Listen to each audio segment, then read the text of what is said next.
Have you been wondering what social media you should be doing as a realtor, or how often you should be posting and at what frequency? Or you're just kind of stuck and you don't know how to get started? If so, then this episode is for you. Today, I sit down with Wendy Moore, who in just a few short years has been able to build up her Instagram following to not only get leads, but actually build strong relationships with agents and clients across the US. Now, before we get started, if you find value in content like this, go ahead and hit that subscribe button now. And as always, I'm your favorite San Francisco referral partner, Sean Kunkler. I am thrilled to be sitting down with you today. Thanks for joining me. Thank you. I'm thrilled too. It's exciting. We briefly met kind of on common ground in San Diego. And I was following your social media for a while. So it was cool to meet a celebrity. And then just since then, I've watched your Instagram channel just grow and grow and grow. It's amazing, isn't it? And I know for us, and even doing this and colleagues I talk to, everybody's having such a hard time to grow their Instagram channel. So who better to have on the show to talk about what they're doing unique and special, your trials and tribulations and all the good stuff, is you. Thank you. Thanks for joining us. I'm super stoked. Great. Me too. I know you've been in the business for 8 years. We'll just I want to dive into more specifically, again, your social media piece. At what point in your career, in your real estate career, did you say, hey, this is a really viable avenue here. I need to just really focus on it? Well, first of all, we had a pandemic. There was that. I was on social media before COVID and the shutdown and all. I had a business in my previous career. I had a business selling yoga mats. I started a company called Aspen Yoga Mats. And so I had yoga mats that were embroidered, and I was selling them to studios and to high-end hotel chains. So I, at that point, was doing a lot of Facebook, and that was sort of a marketing tool for me. So I was familiar with that aspect of it. So I used that a little bit in real estate when I started in real estate here in LA. But then once the shutdown happened, I found Andrew Jevin, who at the time was the snapping realtor. He's now just Andrew Jevin. And he started an Instagram group teaching people how to use Instagram. And I joined without a second thought because I moved to LA 9 years ago. I basically knew my son and daughter-in-law and my newborn grandchild. So I had to build a business from nothing. I had a college roommate who got me into it. Here, I had sold real estate when my kids were little back in New Jersey, and then did other things for 20 years.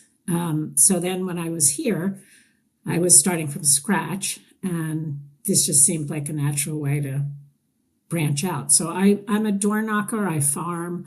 I've been successful at that. I did 1 million open houses to meet people.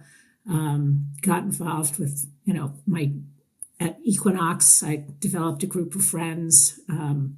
So that's, I built the business that way, but then it all, of course, came tumbling down with COVID. So I joined Andrew's group, and that I think I joined it with about 700 followers.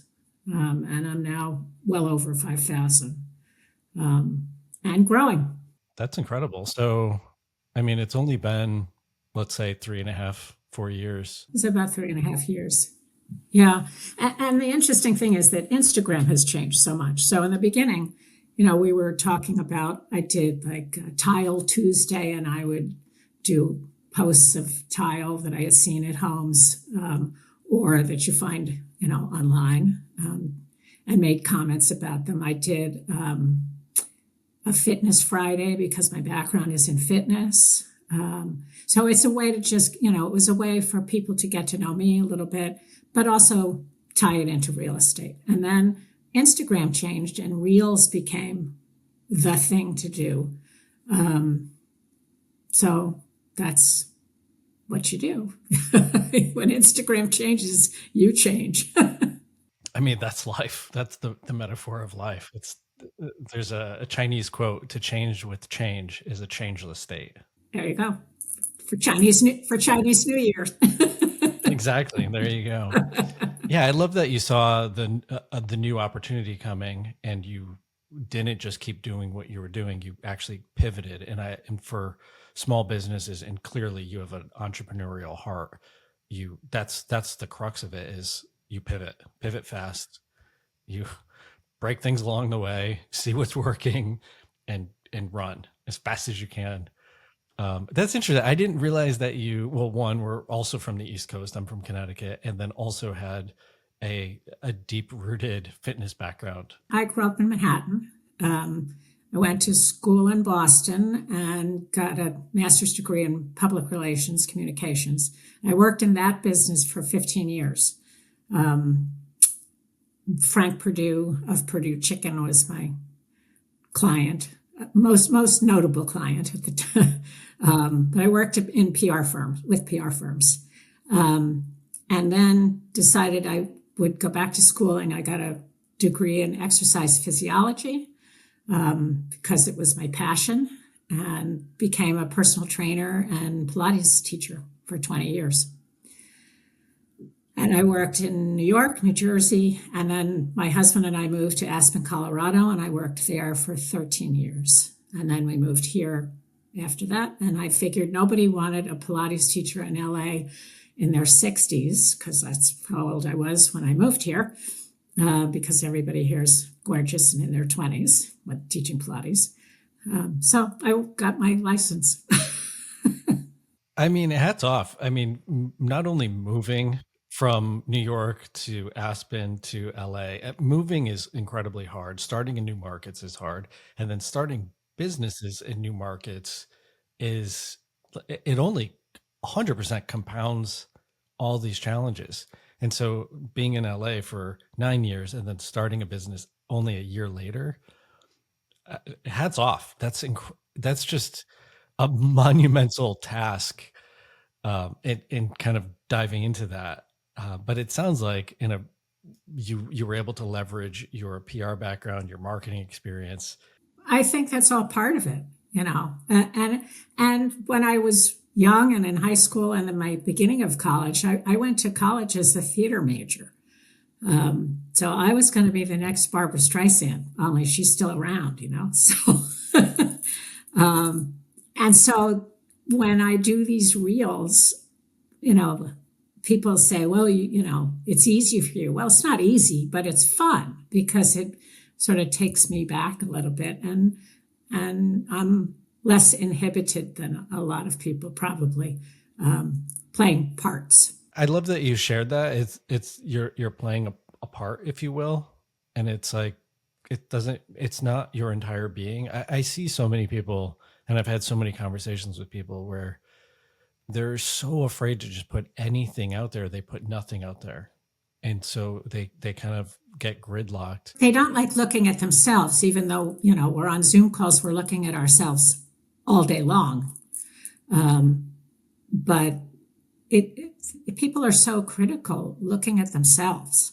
Not to say that I'm not, I am, but I've gotten over it probably faster than most people. That's all. Because the other piece of it is that it works, and you've got to make it fun. And if it works, then you should be doing it. You know. Currently, how many pieces of content are you putting out either a day or per week? In our little Instagram group that still is growing with agents across the country, and not just Compass agents, lots of different agents. They call me the overachiever. I get a lot of static. I'll use the word static, friendly static, because yeah, I probably do. I post a reel a day, and I have been for a long time, which means that I am making reels almost every day. almost every day. But if you look at my Instagram, they're not super involved. I love the voiceover reels. For me, they were natural and easy. You know, I've enlisted some people to help me with the filming. Mostly, I enlist my husband, or I have a tripod. So that's how it's done. It's funny. I think that's the other side of it is people get wrapped up in, well, I need a tripod and I have to buy this mic and I have to do, and it's like, no, you just have to do it. I was at an office function, office meeting, and this week, and a woman in the office came up to me, and she's a little younger than I am, not a whole lot though. And she said, I've been watching your Instagram, and she said, how do you hold the camera? I said, well, just go on Amazon and buy a $30 tripod and stick your phone in there, and it's done. It's not rocket science, but you have to do it. You just have to do it, though. And speaking from my own personal experience, it's always the fear, right? And so it's like, well, what can I blame it on? It's like, oh, I don't have a tripod, or I don't have this, I don't have the time. And to your point, you just have to do it. But that's not to say that I wasn't fearful myself. And so, yes, I was fearful in the beginning. If I look back at one of the first reels that I did, and it was sort of an introductory reel, and it's like, who are you? And I'm pointing like this, and I'm dancing around, and I thought, oh my God, what am I doing? I think I still get people watching that reel, which is funny. So you do it once, and you post it. Just post it, and stop looking at it yourself and saying, "Oh, I don't like this," or "I don't like that." Just put it out there and see what happens. But recently, I think that it's really important to have people get to know you better. And I'm a real estate agent, and that's my business, and I spend a lot of my life doing that. But I'm also a lot of other things, and I think it's important for people to know those parts of me, and to understand that I'm not perfect. I know I'm not perfect, and let that show a little bit. And I've shared this before on other podcasts is, if you think about your best friend, a lot of little things about your friend. You know what they do for work. You know the foods they enjoy, where they enjoy vacationing. You know all of their little stumbles and mishaps along the way. You know who they have relationships with. You have all of this context of them versus your dentist. And with your dentist, you're like, well, they do a great job on my teeth, but that's all I know. And so social media really does give us this window into what this person is about. It gives you that opportunity, Sean, but not everybody takes that. Because if all you're going to talk about is the interest rate or house that you've sold or house that you've listed, people are just going to scroll right by you, because it doesn't grab people the way it would if you said, I was on a listing presentation and I lost the listing and I feel horrible. Have you ever felt that way?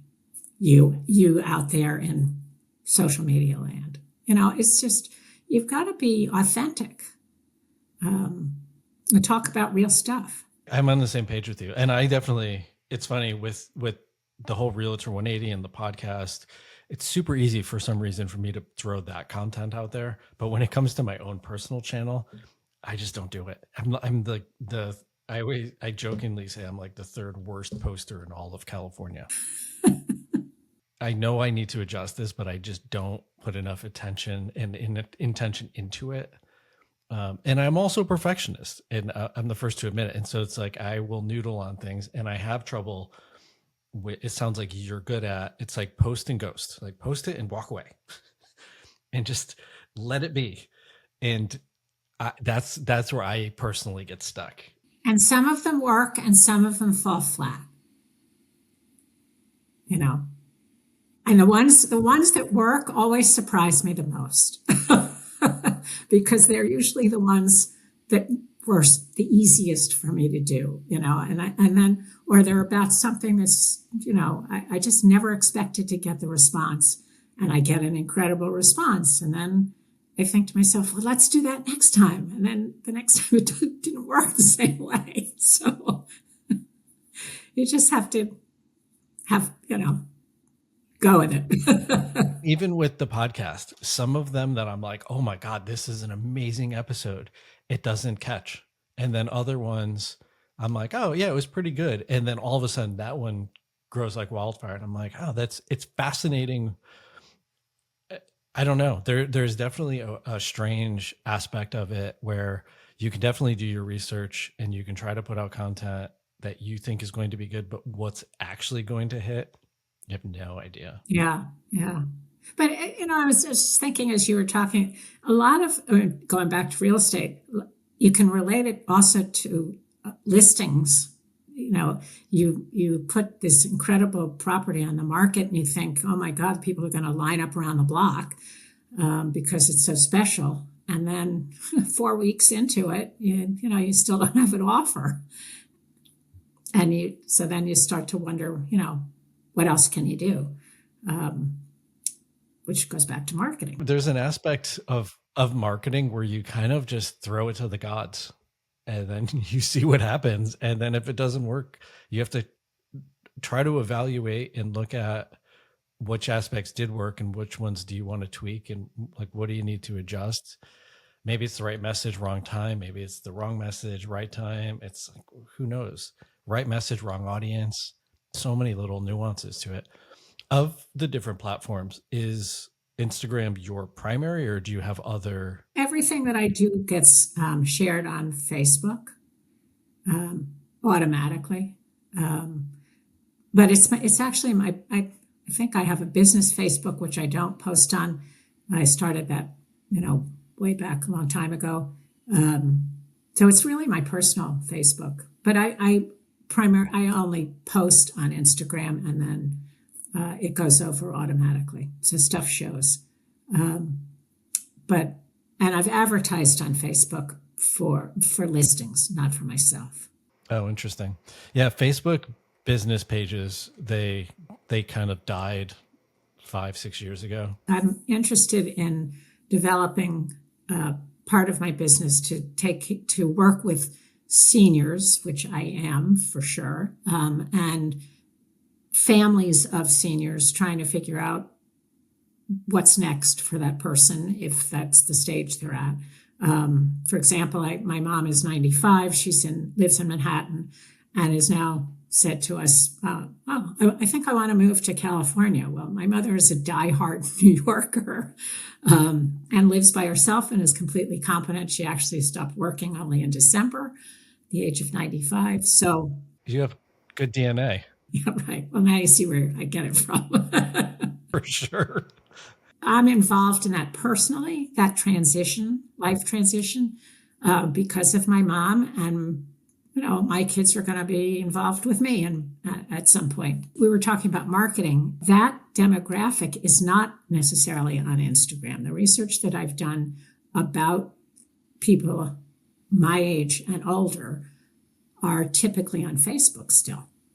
So that becomes a whole other thing. And how do I then begin to shift some of what I'm doing over to that demographic and try to get to them, to help them. So we'll see what happens. That raises a couple interesting questions. One of them is, on Instagram, who is your target audience? I'm mostly watched by agents, mostly by agents. So, and that was, well, I mostly engage with agents. That's different than who's watching me.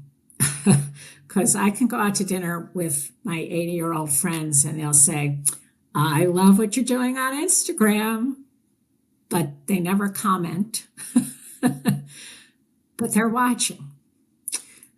So yeah, people are watching. My goal for Instagram really is to continue to develop a referral business with other agents around the country, because mostly that's whose feed I'm going into. that's whose feed I get. So that's important to me. But, I had a, a deal towards the end of last year. He was a friend and neighbor, and he called me and he said, I watch you on Instagram. I see how hard you work, and we want to move back to LA, and we want you to find us a house. So that came straight off of Instagram. That is super cool. Yeah. I mean, it wasn't somebody just out of the blue doing that, but so you just never know who's watching. That's very true. And you never know who they're sharing it with. And you don't know. And there's so many layers, and with you, there's such a large body of work that any of your older videos can come up in somebody's feed and can be repurposed and sent to somebody else. And you have no idea. But if it's not there, that's not happening. And so it goes back to just the importance of doing the work and putting the pieces, putting the content out there for others to enjoy. And I really, I find it fascinating that the bulk of the people interacting with you are colleagues, and they're essentially across the US, which then opens you up to be top of mind for when their client is potentially thinking about LA. They're like, oh my goodness, I should talk to Wendy. That has happened. It's happening more and more frequently. And that just takes time, and it also, all the stars have to align. You have to be the right agent, and they have to have the right client to match you, and, has to be the right town, and the whole, there lots of things have to work. But I think that hopefully people know enough about me and have learned to trust me enough to think about me for the right person. That's a goal. Yeah, and you and I were actually talking about this just prior to recording, what we look for when we're sending referrals, and the important part. And I ask this of a lot of agents, and 9 times out of 10, the first thing they say is they just have to kind of match step with my clients. Like the first initial piece is the two parties have to like each other. And with what you're doing, people are getting so much context around not what you do, but who you are as a person, that if I'm watching you and I like you and I get a sense of your personality, and my client is then moving to LA, I have a sense if you're going to be a good fit or not right out of the gate. And so by the time I pick up the phone, as the agent calling you, I've already pretty much made up my mind if you're going to be a good fit. And it's just going to be kind of like tightening down those final screws based on what you say in our conversation. I mean, that's what we hope for, right? Definitely hope for that. And then, then of course it's up to the client. They make the final decision. I mean, I just got a terrific referral from somebody who knows me quite well because of Instagram. And I'm meeting with her client next week here in LA. But I said to her, before you do, she was ready to send me all the paperwork. And I said, well, let me meet with your client because they may not like me, and I may not like them. And it's all gotta mesh together. That's, that's like a ninja thing. We get a vote too sometimes. That definitely comes with experience. Is I get the final say.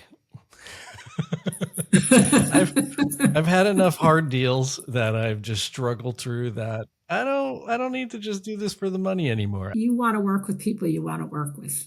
I really genuinely want to work with people who appreciate what I'm doing for them, and I want to have fun. Like I want it to be a great experience all the way around. It's funny. I was talking to Francie the other day, who her episode just came out.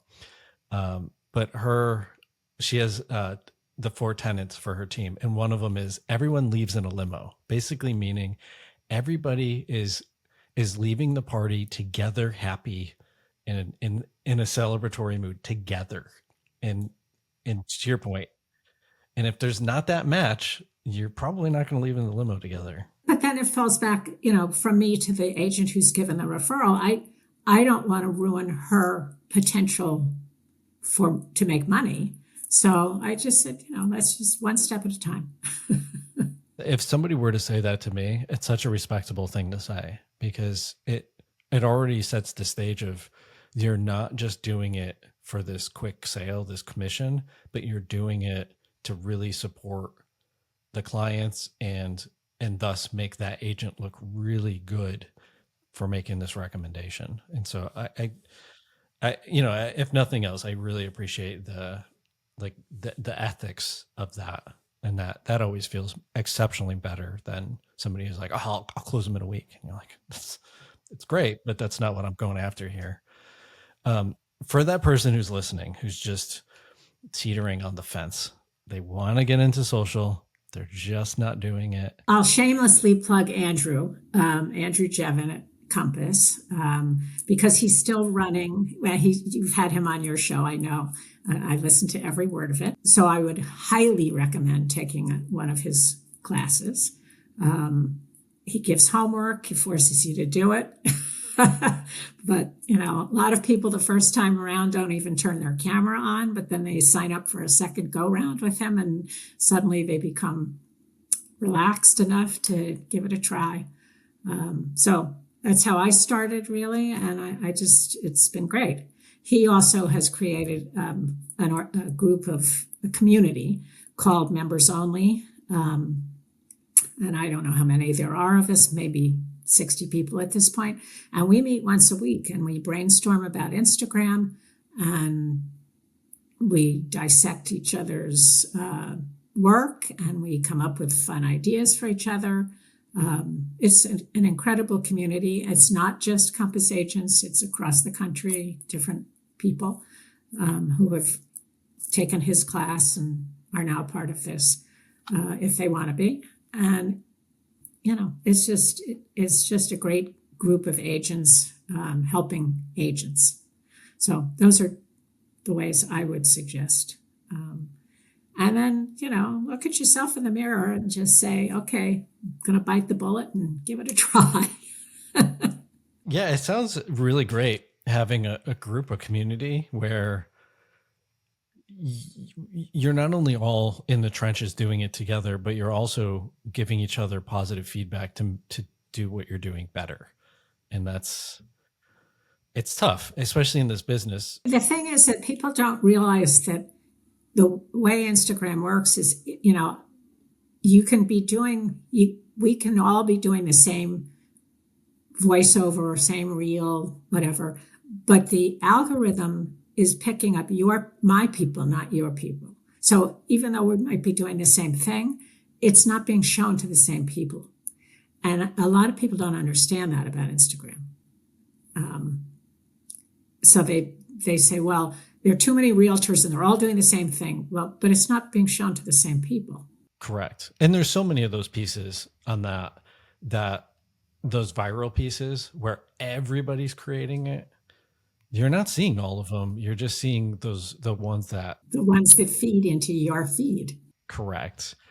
And that's actually a good thing to think about too, is it's being dispersed and spread out. And so, and it sounds like too, with your audience, it's a healthy mix between people who already know you in your personal life. And then there's a whole group of agents and other people who are following you, who are now getting introduced to you. So it's this kind of compounded layering. What's fun for me, I'm actually going back to New York in May. I have my 55th high school reunion coming up. And I'm on the committee. I went to fancy private school in New York. So, most of us are still alive. So we're going to all get together. And a lot of them are following me on Instagram, and it just cracks me up. So that is really cool. And in the beautiful thing with our business and the way that it works, we can literally help anybody anywhere find their home. And so we don't have borders. Like we can, there's a lot of leverage we have here with this.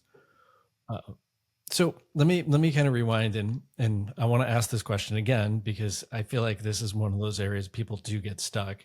But now knowing that you have your former high school classmates following your content, did you have any apprehension when you were putting out videos like, oh my God, these people are going to see it?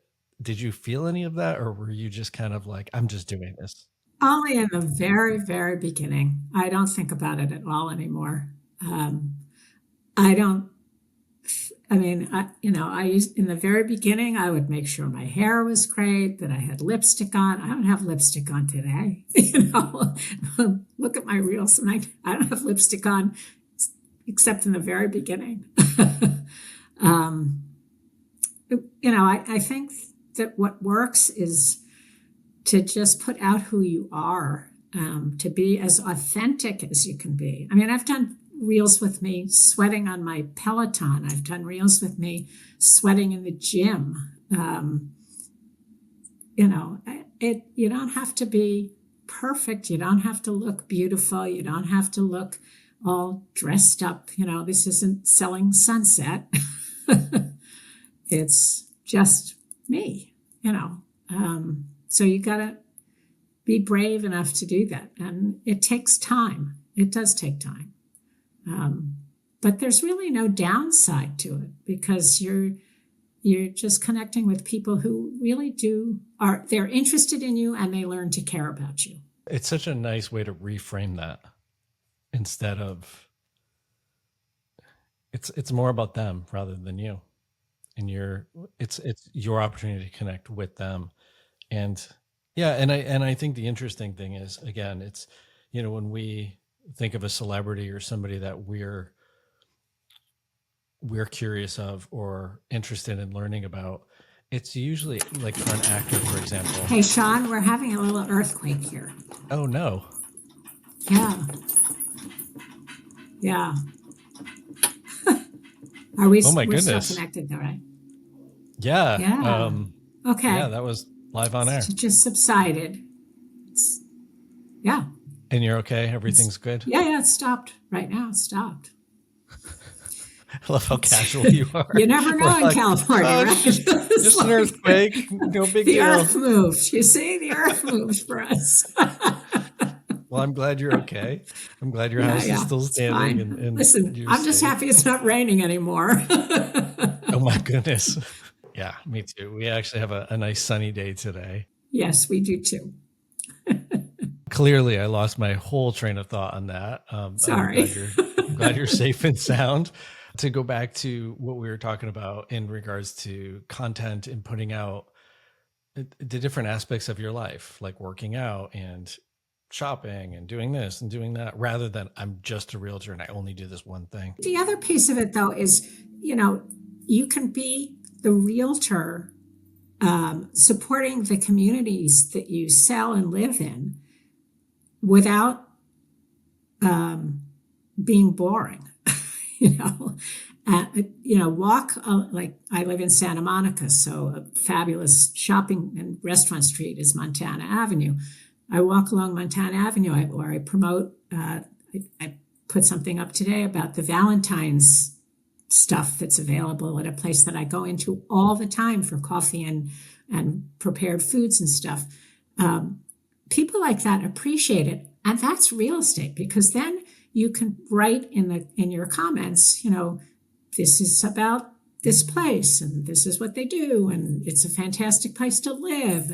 And so there are different ways to talk about real estate than just, listed and sold. I 100% agree. Yeah, Lloyd O'Neill, who's out of San Diego, what I really love that he does is he does a weekly beach cleanup.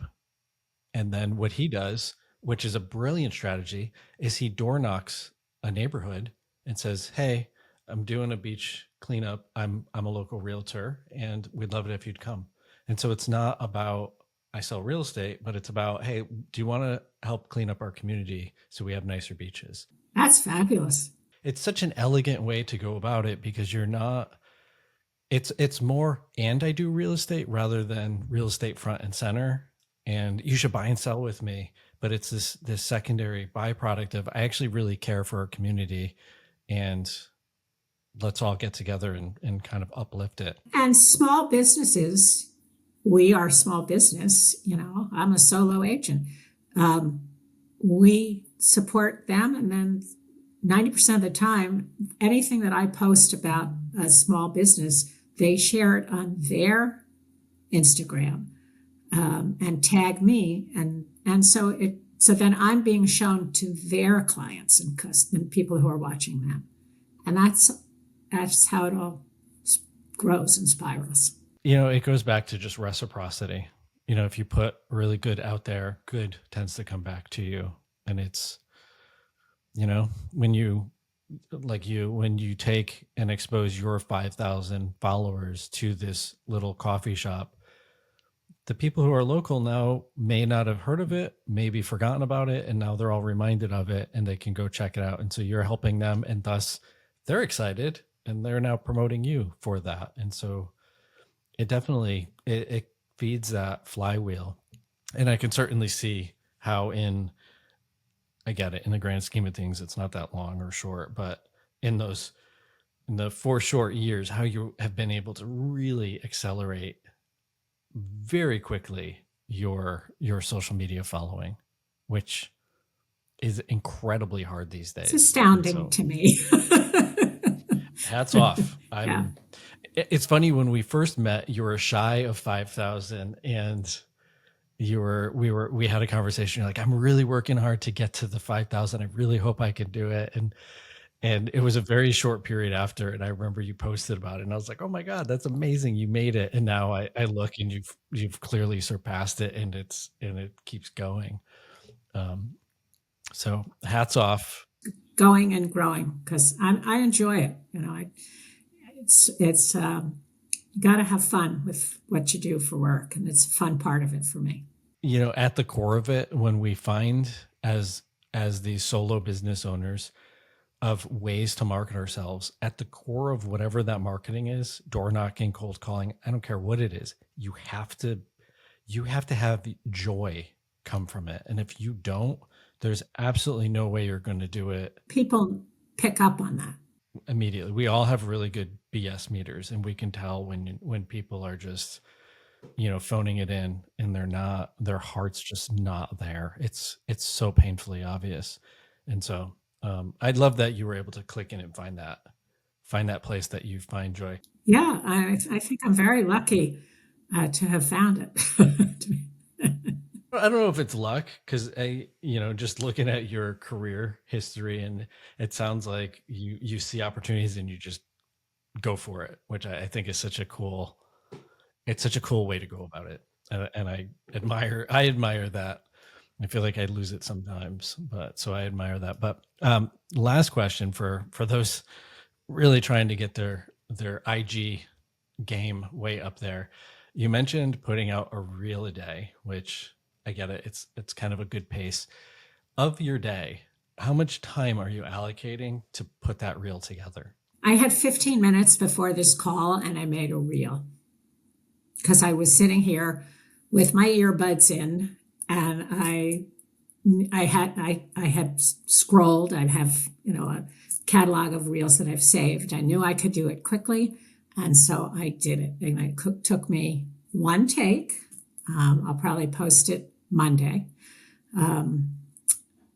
So it doesn't have to take a lot of time. It just doesn't. I think that's a really lame excuse, but I always said that about my clients and exercise too. So you just have to get out of bed. So yeah, it does not have to take a lot of time. Some of them take more time. And listen, there's a young guy in my office. He's incredibly adept. He's 30 years old. He makes these great reels. I don't think it takes him a lot of time, but he's much better technically than I am. So he uses other apps and whatever. I keep it pretty simple.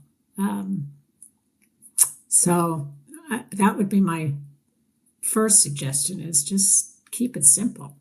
You don't have to get all full of bells and whistles, and but Instagram helps. You know, they are not that complicated. If I can do it, anybody can do it. You know, really. Agents are really great at making things complex. And if we just pull it back, I also think that you need to do it yourself. You know, I don't. I think it's best, certainly, if you can't film everything yourself, that's totally understandable. But don't farm your social media out to somebody who doesn't really know you, because then it's not going to be as authentic. It's gonna you can sort of tell the difference, I think. you know, and it would go back to the earlier part of our conversation as like I'm connecting with you watching your reels and I'm learning about your personality and your trials and tribulations and what you find joy in your life. So I'm connecting with you. And so if I'm not getting you and I'm just getting pictures of properties or news about the city or town or these coffee shops, but I'm not getting you, I'm not actually building a relationship with you. And so when I have that client moving to LA, I think, yeah, they have a lot of properties and they have, you know, they know where all the coffee shops are, but I don't know the personality behind all of We're in a them. relationship business. We are. And so I'm on the same page. I think you just can't, it's like this conversation. There's no way you can farm out this conversation. It's you and I both had to be here. There's no way to farm it out. And that is ultimately what social media has become. And you can't farm. You can definitely get help and have people support in areas. But yeah, it's kind of like going to the gym. I don't care how much you go to the gym. I'm not going to get more fit if you go. I have to go.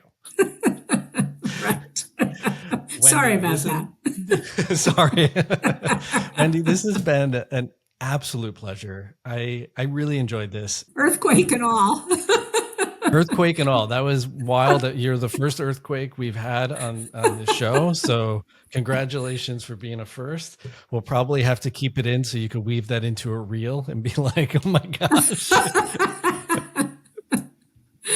Wow. With that, thank you again. And that is a wrap.